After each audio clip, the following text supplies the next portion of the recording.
وَنُنَزِّلُ مِنَ الْقُرْآنِ مَا هُوَ شِفَاءٌ وَرَحْمَةٌ لِلْمُؤْمِنِينَ. In today's episode of Du'as from the Quran, we learn something very fascinating where Allah subhanahu wa ta'ala teaches us the importance of making dua for righteous offsprings. This dua reflects on the universal sentiment of expecting parents, here represented in the context of Adam and Hawa alayhimus salatu wasalam, who implored Allah subhanahu wa ta'ala for a righteous child. The supplication captures the profound hope and desire for a child who is not only physically sound, but also morally upright and spiritually aligned with the teachings of Allah subhanahu wa ta'ala.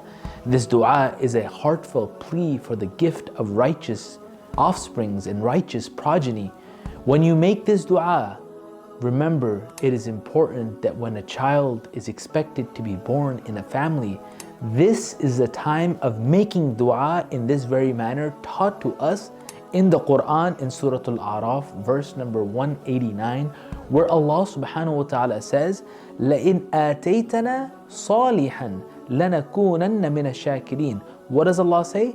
If you should give us a pious child, we will surely be amongst the grateful.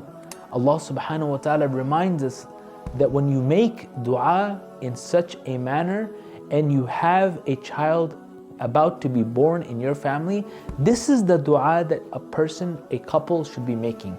So couples who are aspiring to have children, seeking from Allah subhanahu wa ta'ala a righteous and healthy offspring in this very manner through the Quran is extremely important. What does Allah say? In Surah Al-A'raf, verse 189, Allah says, لئن آتيتنا صالحا لنكونن من الشاكرين.